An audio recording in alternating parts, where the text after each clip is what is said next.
So hey, Anna, could you maybe stop recording and just give it like a minute for. So I'll make a quick introduction. So thank you everyone who's I guess gonna view this later or here now.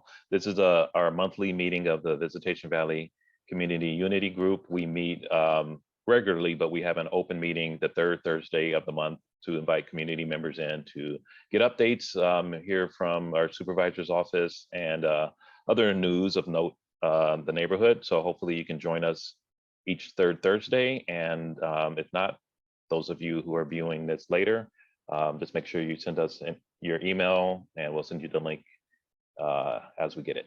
So we're going to turn it over to Supervisor Walton's office, Representative Natalie G. Thank you.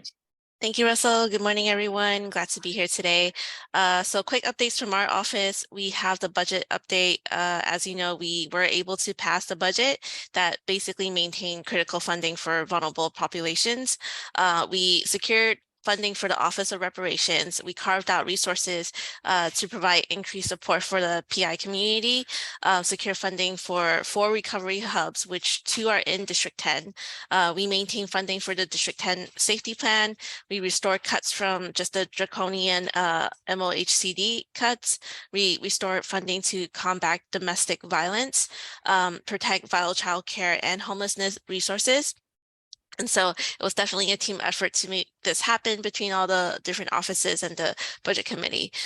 For Pier 94, we do have a good news update. It is not closing anytime soon, so it's going to stay open, and then I think they're going to start taking new residents onto the Pier 94 Site F site soon as well. So keep working on it and then keep also transitioning folks into permanent housing who are there. And most of the people, almost everyone at the Pier 94 site are from District 10 or were living on the streets in Bayview. Anchor Brewery, you might have heard that the 127-year-old brewery is shutting down. We are working with the Office of Economic and Workforce Development, as well as ILWU Local 10, the union that represents the workers, to make sure the workers are taken care of.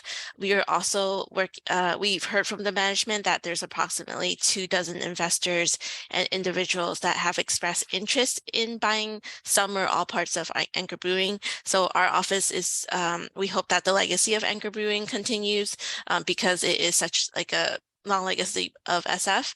And we're also urging the city to keep the zone as a PDR production distribution. Oh, sorry, my camera just like started going up. Production, distribution, and repair zone, because we don't have many of those in San Francisco, but they are also vital to San Francisco's economy. Today, our office is holding a hearing at the Government Audit and Oversight Committee on the SF Housing Authority and Eugene Berger. You may have remember like a news article from Mission Local a few months ago about just the poor and deteriorating conditions at Sunnydale, as well as Petrel Hope SF sites. So we are, we have a lot of questions for SF Housing Authority and Eugene Berger. We also have Mercy Housing and Bridge Housing on site today at GAO to report it. If you do want to tune in, you can watch it at sfgovtv.org. And we also, I think we have some residents who will be testifying on the conditions. Let me see what else. I think what major legislation coming up is that we finally have our language access ordinance amendments to strengthen it and make it stronger for communities who need language access in San Francisco. So we are hoping to introduce this by next Tuesday, which is the last board meeting before the August recess. And then we are also having a press conference at the steps of City Hall on Wednesday, the 26th at 12 o'clock. And I think those are all our major updates for our office. So happy to answer any questions. Good morning. This is Marlene, Natalie. Can you hear me? Good morning, Marlene. I can hear you. Yeah. So I have 2 questions. Did the brewery contact your office before this catastrophe? Because I just thought this was such a huge loss. I'm no beer drinker. I don't drink wine either. But I just thought as you said, PDR production, you know, so number one. Number two is, can you strengthen, expand the definition of the language access ordinance, how it's done? So two questions. Okay, so the first question, Sapporo, which owns Anchor Brewing, they did not reach out to our office to let us Oh. know. They actually didn't tell anyone, the city or their workers. They just dropped the press release like last Wednesday, like surprise, we're closing. So what we found out is that Sapporo has been managing Anchor really poorly. Since they took over in, I think, 2019 or 2017. So it was a surprise to all of us as well. Yeah, they just kind of like dropped the bomb on us. And to answer your question about language access, so we are making sure the definitions of translation versus interpretation throughout the language access ordinance is clear, because they are different. Translation is for written form and interpretation is for spoken.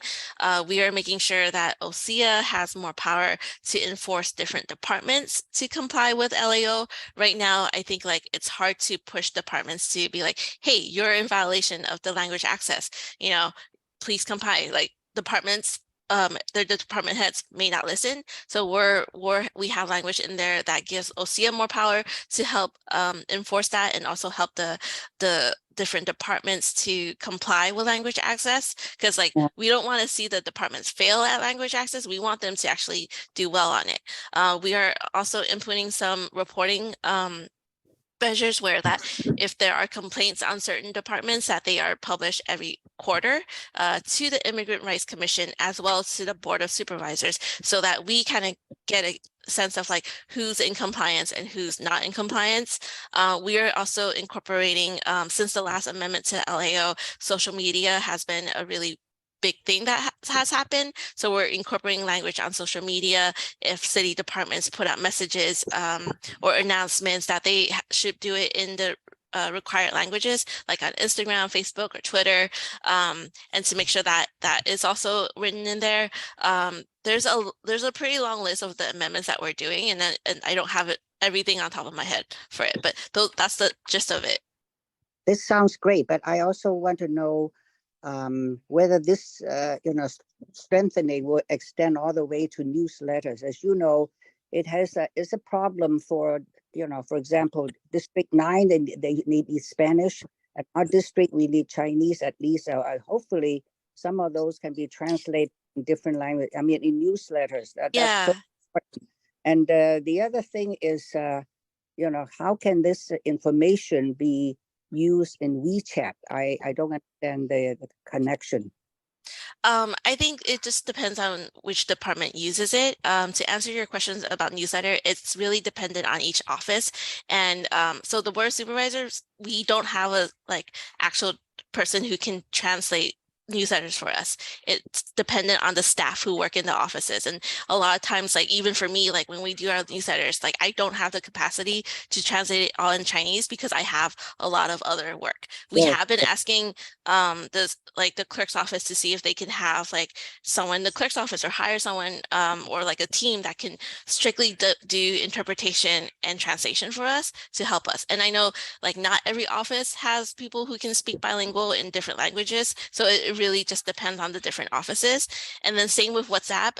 It's not every department and not every office uses WeChat. Not everyone uses it. So there's no clear guideline on that part, but that would fall into social media. So if a department does use WeChat, then they need to also incorporate the social media aspects to it, requirement of like sending their messages in the multiple different languages. So I really feel that with this new situation, there should be some allocation of funds for OSEA to provide translator. It shouldn't be your job. You're overloaded, but OSEA should be hoping to do that. So I really hoping for that to come.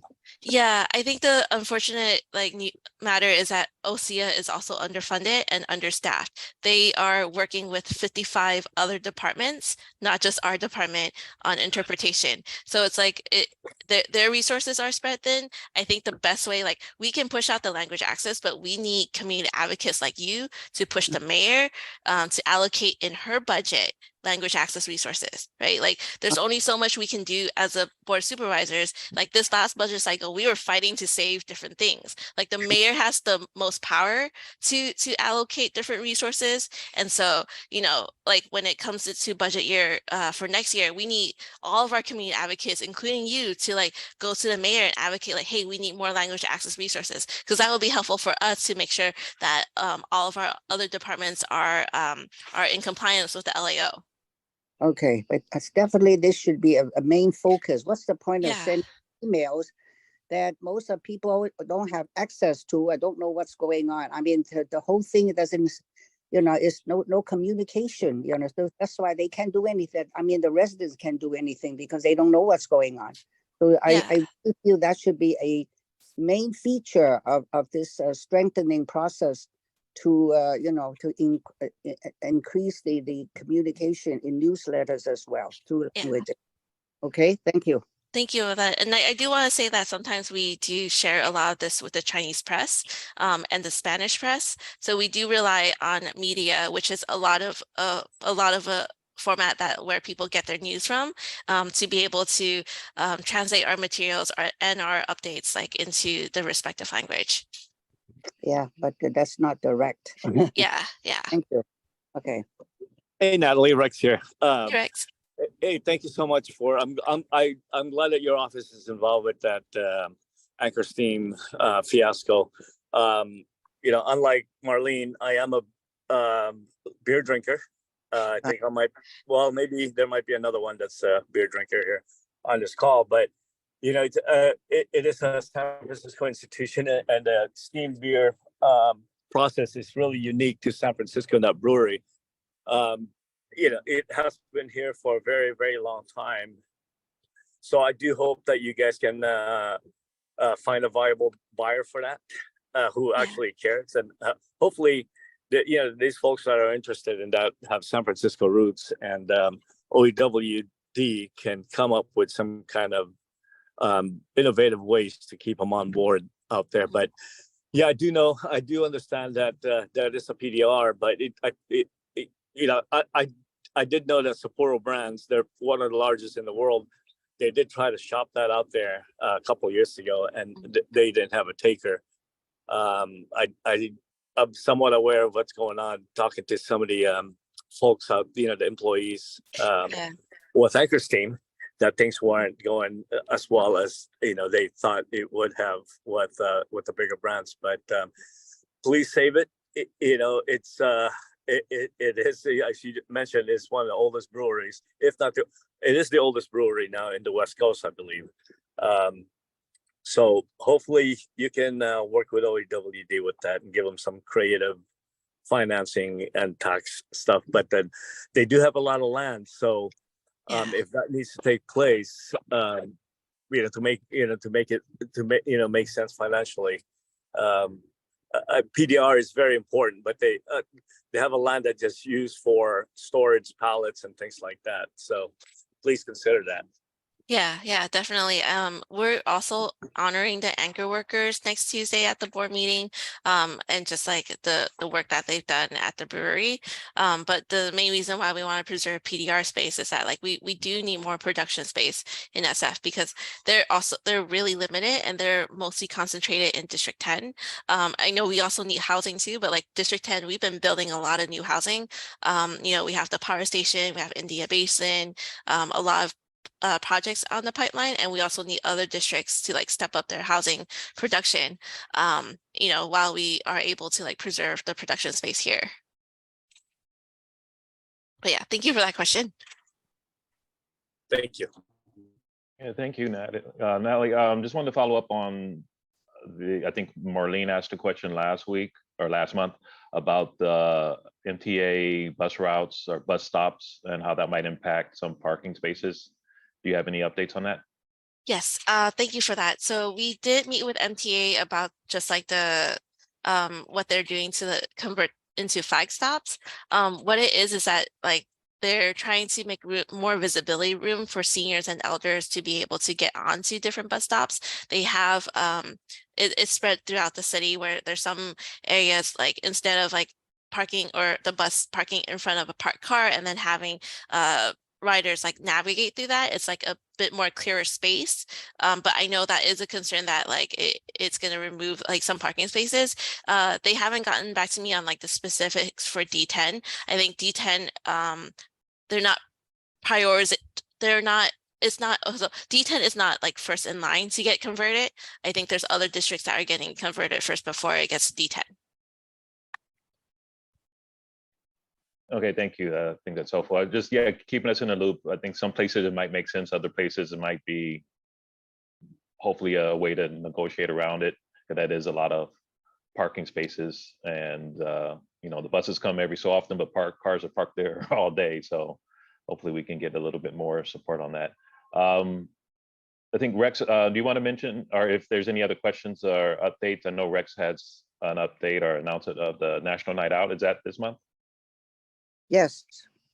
Yes, it is, Russell. Thank you. So, yeah, National Night Out is this month. I'm sorry, August 1st.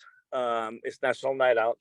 So visit your. I think most of us here on this call were with Ingleside Station. It is going to be at the. Ours is going to be at the Ingleside Station over at 1 John Young Lane, or Sergeant John Young Lane, over by near the station. It's going to be from 5 until 7 p.m. Free food, backpack giveaways, and other goodies. So please do come and visit and meet your neighbors and the officers who patrol your streets. Rex, can you send me that flyer? Because I don't think I got that flyer. I got the one for the baby. Oh, I see Tino has like, I'll save the one that Tino sent. Thank you. Okay, I will. You know what? Let's see, Anna, can you send that over to the supervisor's office, please? Because we actually just finished it too, Natalie. So it's translated in 3 different languages: Chinese, Spanish, and English, of course. Great. We'll make sure that goes out as like an announcement to our list too. And then any community events that you all have coming up, please send it to our office, because we do have a community calendar that's linked to our SFBOS website. So we would love to be able to help you all promote that and make sure like people know that it's happening. Yeah. I want to announce, this is Russell again from Little Hollywood Neighborhood Association meeting coming up. Sorry, I should have put the location. So this is going to be August 5th. And it's going to be at the old office building, old Slate's Lock office building, currently the Baylands current office building. So we're going to have it in the community use space. The topic, we're going to have a Habitat for Humanity come out and talk about their program for home ownerships. It's like a loan program to help homeowners do repairs. And also an opportunity for the neighborhood to see the space and just give ideas on how that space could be used in the future.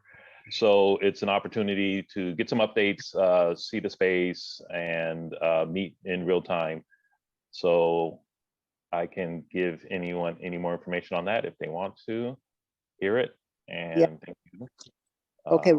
And thanks for inviting Habitat for Humanity. Can you ask them to bring their multilingual literature, because we want to share with our neighbors? Yeah, you know, actually, Marlene, that's a good point. I mean, and we already covered that. This flyer is in English, but they will have a Chinese translator there, and we're going to do door-to-door flyering in Little Hollywood. It's open to the entire neighborhood, but you know, we're just kind of targeting flyers within Little Hollywood, and we do have a English flyer and a Chinese flyer specifically about the program, and they're going to bring somebody who can speak Chinese to the meeting. And they can have an opportunity to talk one-on-one with that individual. So spread the word, because this is a really good program for homeowners who may be of a certain income level to get free repairs done on their homes. Russell, this is Selena. So you're saying that you're going to disseminate flyers to folks in the Little Hollywood area, but you said it's open to everybody in District 10? Well, I guess District 10, but yeah, Viz Valley for sure. It's just that we know we don't have the capacity to flyer every house in the neighborhood, but spread the word. If you live outside of Little Hollywood in Viz Valley, come on down. Anybody who's welcome. Really, the information is general enough to be applied to. I think, Natalie, I think it all does District 10, correct, for the Habitat program? Yeah, so anyone in District 10 is qualified for that program. So tell your neighbors, so if you have a senior neighbor, they don't usually go out, but they need some repairs, is a good opportunity to tap into something that'll help them out. If I can get some flyers, maybe I can get some flyers too, and I can spread the word. Yes, I will get you some. Thank you. Just another real quick update I want to give on this fabulous new mural was completed in like a week. This is right by Mission Blue in the plaza on the Greenway. Our resident Cameron Moberg, he lives in Visitation Valley. He's a world-renowned muralist, and this is a new addition to the neighborhood. So just want to give people an opportunity. If you haven't seen it, go out and see it. Grab a cup of coffee on Leland Avenue and enjoy this beautiful artwork right in our backyard. That's beautiful. Yes. He did the lotus in front of my 34 Leland. Yes, he's incredible. Uh-huh. And I think, does anybody know from the nonprofit side? I saw a flyer on Leland about a safety fair in Sunnydale. I don't have any details on it, but I think it's coming up soon. Haven't heard of it. Rex, anybody on your staff know about that?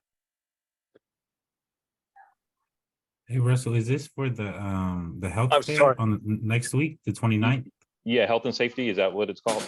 Yeah, so that's Pastor Brunswick. She's actually spearheading that event for next week. It's a health fair that's going to be happening in Sunnydale. Got it. So do you have that flyer, Natalie, or do you need that? I do not have that flyer. Can you please send it to me? And then we'll also do like an events blast from our office. When you say Sunnydale, are you talking about the Hertz Playground? Is it finished already? I thought they're still working on it. Actually, it might be Sunny. Do you know anything more about it, Tino? I think I just saw the flyer. It might be in Hertz, but I'm not Yeah, sure. it's in Hertz Playground. They got a health fair with a lot of the clinical folks coming out, but also like youth clinics and some other folks are supposed to be tabling. I could get more information too. I know our other staff person was on the planning committee for it, and yeah, it's kind of similar to yeah, it's just a health and safety fair. They're also highlighting graduates of the 2022 or 2023 high school class. So she's gonna be giving out scholarships, and we got some other folks, other CBOs throughout the neighborhood, but also in the Bayview coming to support for the safety health fair. Yeah, and the flyer just came out. Yeah, sorry, I know that's what a lot of folks are waiting on. This is Edith with Felton. If there are flyers for any of these events, I'd like to see them also. And if they can be sent to Anna and Anna can distribute to our group. Thank you. Sounds good. So I don't think Habitat is going to be on the call today, but we still have a little time if anyone wants to ask questions of Natalie or any things that you want us to follow up on for a future meeting. Just present it now. So just this is a time we can ask or bring up comments or questions or anything. Yes. Oh, okay.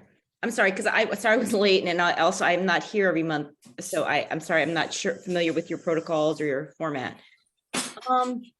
I guess a couple things that I was wondering about, and I don't know if you've talked about it before or on this call. Well, one of them is, I'm sure it's an ongoing thing that's come up, but I heard about another Asian senior getting killed by somebody pushing her. I think this happened in the Bayview sometime earlier this month. I know it's just, but we got to bring it up. So I'm just wondering if there's any strategies or anything kind of being done about that. I can respond to that if that was your only question. That's the only question about that. Okay, I can respond to that. So go ahead, you can continue with other questions. Well, then the second thing seems so unimportant compared to that one. But the second thing I was going to bring up was just about the graffiti that's on like the streets, the traffic signs when we're coming. Okay. the graffiti that's on some of the traffic signs when we're exiting to come towards Visitation Valley.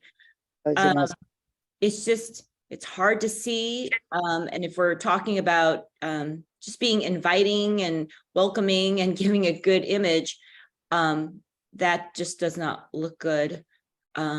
So anyway, just wanted to see if anybody had thoughts or similar feelings, reactions to that.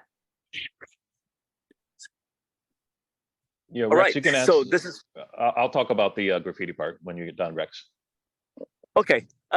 Yeah. So no, thank you, Selena, for bringing that up. We actually had a meeting with the SFPD yesterday regarding this issue, and there was a bunch of community activists, multiple organizations that joined because people were hearing conflicting stories. You know, some news media said that there was a video, there was a witness, you know, several witnesses. There was an arrest and then was released and the case is closed. But yesterday, Commander Pera, who is with CED, I think it's Community Engagement Division with SFPD, came on board and he assured us that number one, they're not, you know, it is still an open investigation. So the police is actively looking for if there was a perpetrator. So they're, you know, really just investigating that. And you know, let me step back a little bit too. And so we got to be careful about you know, crime against Asians too. Yeah, yes, there is an uptick, but not all crime against Asian is necessarily a hate crime. So we got to be careful about labeling those things too as well. You know, I just wanted to throw that out there because 90% of the people that attended a Zoom meeting last night was really jumping on that bandwagon. They do have some evidence that which they can't share with the general public. They can't even share with us because it could compromise their investigation. So yes, they are still actively looking at that. They're working with the DA's office. So there is a DA assigned to this already, but there hasn't been, no arrest has been made. There was a person of interest that was detained and questioned. And that person of interest obviously wasn't arrested, so therefore they were free to go. But that doesn't mean if there's evidence pointing to that person of interest that they couldn't arrest that person at a future date. So they are seeking help from the public to see if they were around that area and if they could call the number, which Marlene can share with everybody. It's just all on this call. So yes, it is still an open investigation. Thank you, Rex, for reporting this. I was also had the opportunity to listen to Commander Pera. This unfortunate incident rattled me as well, because as I told everybody at that meeting, several of my former students have been homicide victims, as late as the one about 3-4 months ago, Miss Hu. So, and then last year, I also had a senior 73-year-old who was pushed so violently, she broke both of her hands and other body parts were injured. So, you know, every time I hear about this, it really, I guess the word is rattled me as well. I did ask about whether, you know, they had checked on the videos. He didn't confirm on that. And I was wondering if the family would release a photo of the victim so that people may have a better idea and probably jog the memories to provide any further information. He said he'll look into that. The other thing is I heard that the widower, the husband, has since moved out of this sad place and has been seeking donations for her funeral as well as other things. So I asked, you know, if there's a donation site that we can send money to, and I certainly would like to contribute to that. So at this stage, I really hope that they have, you know, done a lot of investigation. There must be cameras around because it's near a bus stop and you know, so on. So I guess we're looking for some definitive ideas, even though they had already interviewed this so-called a person of interest. At this point, we don't have anything. But I just want to report that as of July 13, I also attended the roundtable called United Against Hate. It was sponsored by the United States DA office. It was held at City College in Chinatown.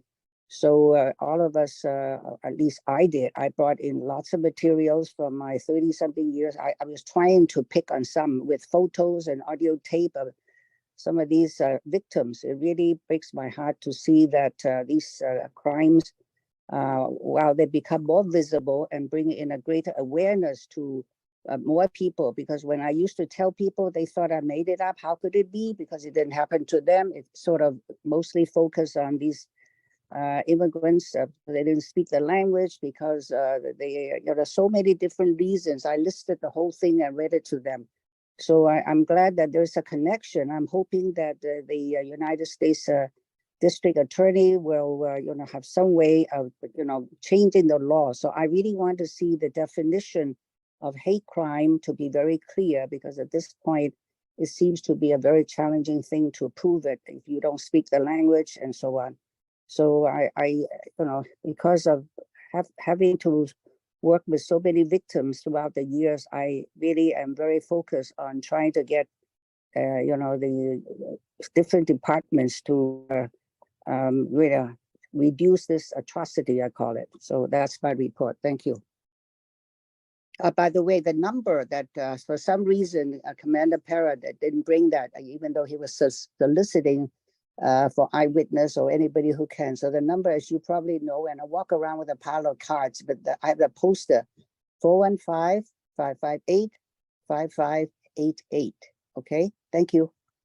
Anonymous tip line in different languages, yeah. And I'll quickly touch on the graffiti issue, and you can see on the screen how this doesn't stay clean for even a week.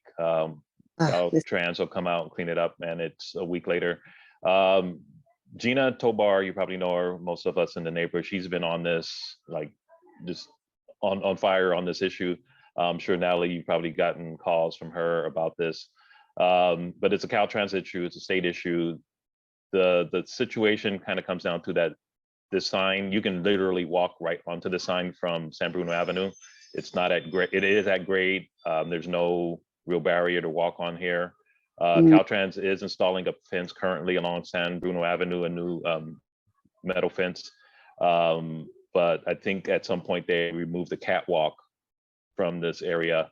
But it is something that someone in the neighborhood has been on. Selena, we can connect you with Gina. She's really been on top of it, but it just, once it gets cleaned up, within a week later, it's re-tagged.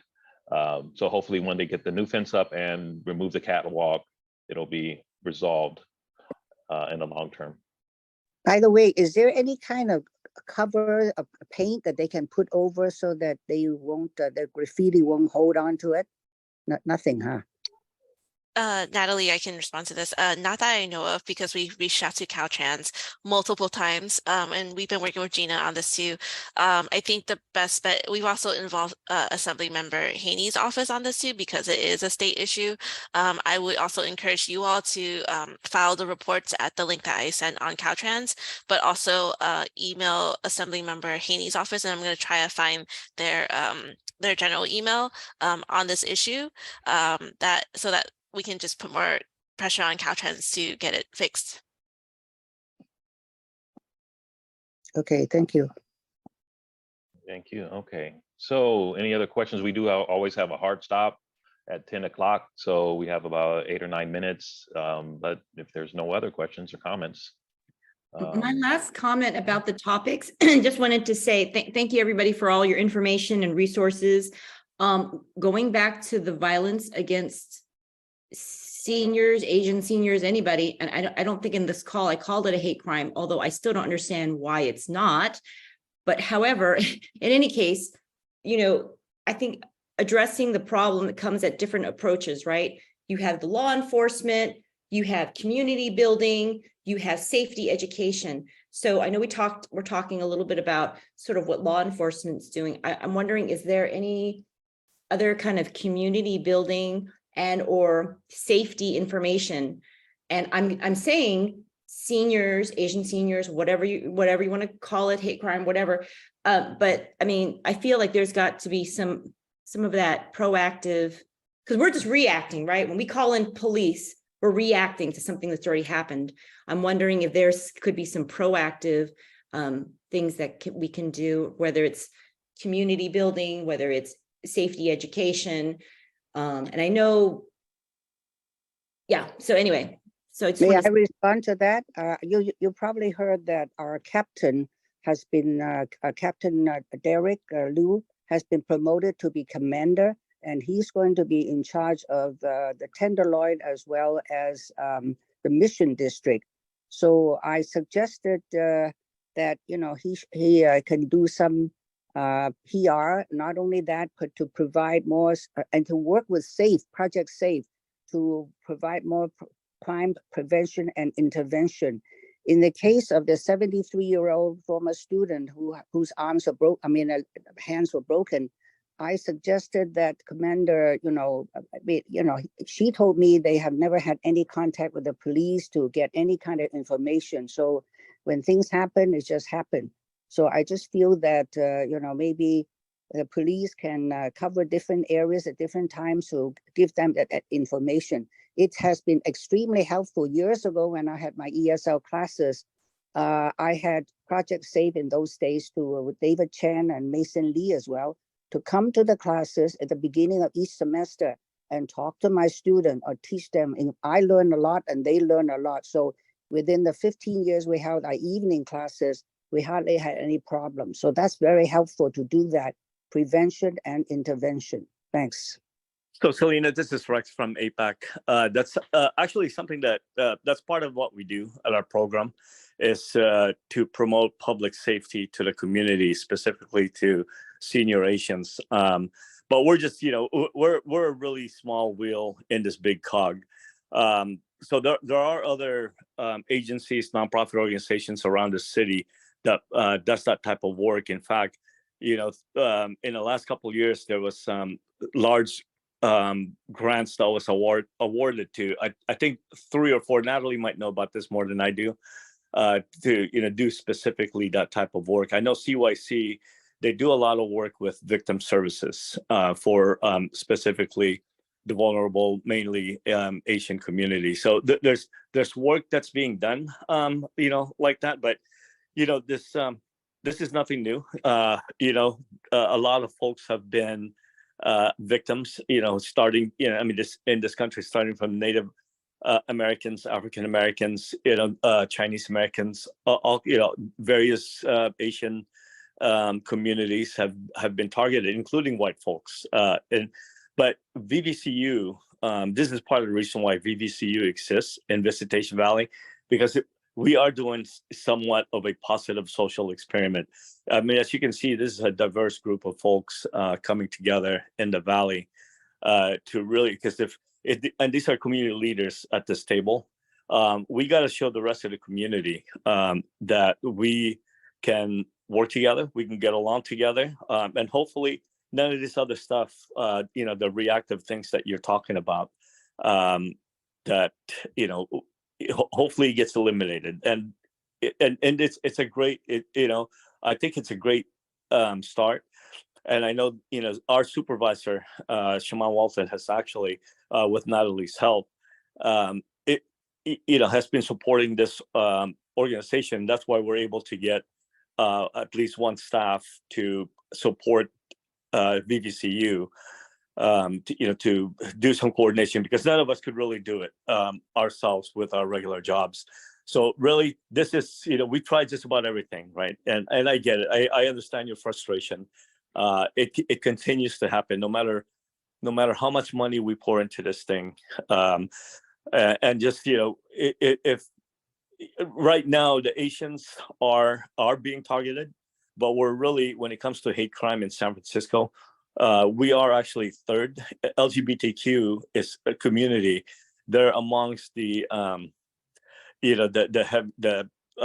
most targeted population when it comes to hate crime in San Francisco. It's surprising. It's surprising to me that we're in San Francisco and we're even that group we're targeting. So, I think the best way to do is really to sit at this table that all of us can work together. We can sit down, we can break bread. We're doing things positively for our community because I think in the long run, it's going to be cheaper. I just want to respond to LGBT, the report. Obviously, many of them are English speakers. They report more, but for our population, because of cultural inhibition, language barrier, the whole thing, as I said, I listed everything. And, many of them don't report anything. This is my experience. Of course, I encourage them. I even have gone to the police stations with them. To go to court with them. I mean, I've done everything before to help them. So I think that one of the reasons it could be that, our victims are less likely to report, but I'm not trying to underestimate everybody else, but it could be higher. According to the report yesterday, Commander Paris said there were only 14 hate crimes or something like that against Asians. I wonder if there could be more because of the fact that many of them don't report or even, so that is really a big question. Yeah, okay, so we're getting close to our 10 o'clock. So Edith, do you have a Right, last? yeah. I message? just wanted to add that Felton Institute has also partnered with CYC to bring safety information to the public. But more importantly, going forward, we have some emergency preparedness presentation that's coming up in September. That's related to safety because it's talking about mapping your neighborhood, connecting with your neighborhood. Just so keep your eyes open. You should be receiving information regarding that event. Okay, thank you, Edith. Yes, thank you, Edith. That's a really good close. Yeah, we are going to have additional topics coming up soon about this issue, and probably Natalie, we're going to reach out to you in your office soon about maybe having a safety meeting, a meeting about the budget safety allocations and how that applies to Viz Valley, so we can talk about that and schedule that soon. So, but 10 o'clock just about. So thank you everyone for joining in on the meeting. We'll make a recording available as soon as we have the link set up. And again, put it on your calendars, the third Thursday of the month. We generally do this. Thank you, Russell, for chairing the meeting. Yeah. Thanks, Russell. Thanks, everybody. Thank you. Have a good day, everyone. Okay.